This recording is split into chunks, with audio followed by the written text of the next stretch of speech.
Inilah kisah sebuah peperangan besar yang tidak lahir dari ambisi kekuasaan, tidak pula dari keinginan menumpahkan darah.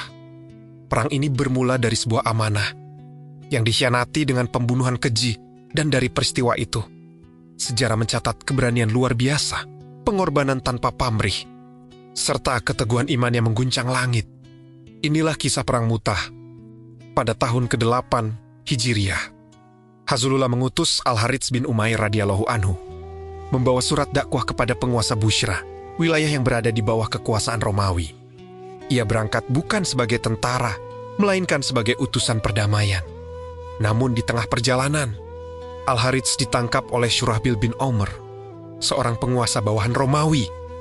Tanpa pengadilan, tanpa alasan, tanpa rasa kemanusiaan, Al-Harits dibunuh dalam tradisi Arab bahkan sebelum Islam. Utusan tidak pernah dibunuh. Namun darah utusan Rasulullah ditumpahkan begitu saja. Kabar itu sampai ke Madinah. Dan Madinah pun terdiam. Hazrullah memahami satu hal, jika kejahatan ini dibiarkan, maka kehormatan dakwah akan diinjak-injak. Beliau memutuskan mengirim pasukan, bukan untuk membalas dendam, tetapi untuk menegakkan kehormatan risalah Islam.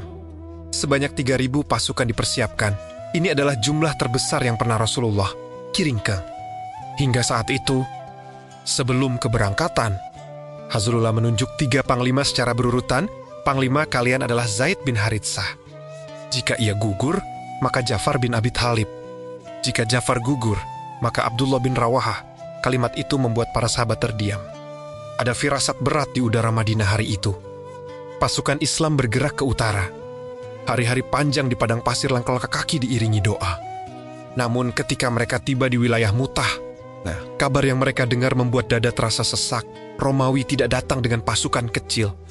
Mereka mengerahkan lebih dari 100.000 tentara. Bahkan sebagian riwayat menyebut 200.000 pasukan bersama sekutu Arab Kristen. Baju besi berkilauan, kuda perang berderap. Panji-panji raksasa berkibar di kejauhan. Sebagian sahabat berkata, bagaimana mungkin kita menghadapi jumlah sebesar ini? Ada yang mengusulkan untuk mengirim utusan ke Madinah. Namun di saat genting itu, Abdullah bin Rawahah radhiyallahu anhu berdiri. Dengan suara lantang, ia berkata, wahai kaum muslimin, demi Allah, apa yang kita takutkan? Kita tidak berperang karena jumlah. Kita tidak berperang karena kekuatan. Kita berperang dengan agama yang Allah muliakan kita dengannya. Kata-katanya membakar semangat pasukan. Dan keputusan pun diambil. Perang tidak dihindari. Panji Islam diangkat oleh Zaid bin Haritsah radhiyallahu anhu. Ia bukan sekadar panglima. Ia adalah orang yang pernah dipilih Rasulullah. Seperti anak sendiri, Zaid maju ke tengah medan. Pedang di tangan, debu, teriakan, dan denting besi memenuhi udara. Pasukan Romawi menyerbu tanpa henti.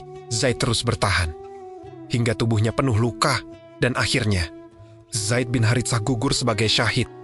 Panji Islam nyaris jatuh. Dengan cepat, Ja'far bin Abi Thalib radhiyallahu anhu menerjang ke depan dan mengambil panji. Ia adalah sepupu Rasulullah. Wajahnya tenang, langkahnya mantap. Tangan kanannya ditebas. Putus, ia memindahkan panji ke tangan kiri. Tangan kirinya ditebas. Putus, Ja'far tidak mundur. Ia memeluk panji dengan kedua lengannya yang tersisa, hingga tubuhnya roboh bersimbah darah. Panji Islam tidak jatuh. Ja'far gugur dalam keadaan memeluk amanah. Kelak Rasulullah bersabda, aku melihat Ja'far di surga. Allah mengganti kedua tangannya dengan 2 sayap. Ia terbang bersama para malaikat. Kini panji dipegang oleh Abdullah bin Rawahah radhiyallahu anhu. Tangannya bergetar, bukan karena takut mati, tetapi karena melawan bisikan jiwa.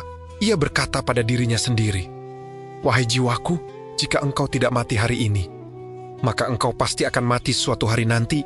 Ia maju, berperang dengan penuh keyakinan, dan akhirnya ia pun gugur sebagai syahid Sigapeng 5. Tiga-tiganya gugur.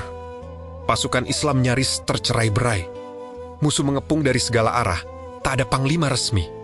Maka para sahabat sepakat menunjuk Khalid bin Walid radhiyallahu anhu. Ia baru masuk Islam. Namun Allah telah menanamkan kejeniusannya di medan perang. Malam itu, Khalid mengatur ulang pasukan. Sayap kanan ditukar ke kiri, barisan depan dipindahkan ke belakang. Pagi harinya, Romawi melihat formasi yang berbeda. Mereka mengira bala bantuan besar telah datang. Khalid menyerang dengan cepat. Lalu mundur secara teratur, pasukan Romawi ragu untuk mengejar. Dan dengan strategi itu, pasukan Islam berhasil menyelamatkan diri. Hazulullah kemudian bersabda, Khalid adalah pedang Allah yang terhunus. Di Madinah, Rasulullah naik minbar. Beliau menceritakan perang Mu'tah, seakan-akan beliau menyaksikannya langsung. Saat menyebut gugurnya Zaid, air mata beliau jatuh. Saat menyebut Ja'far dan Abdullah, suara beliau bergetar, para sahabat menangis. Bukan karena kalah, tetapi karena kehilangan orang terbaik mereka. Perang Mu'tah bukan tentang kemenangan militer. Ia adalah kemenangan iman, 3 panglima gugur. Namun panji Islam tidak pernah jatuh. Mereka kalah secara jumlah, namun menang di sisi Allah. Dan dari Mu'tah, dunia mulai mengenal satu nama besar, Khalid bin Walid, pedang Allah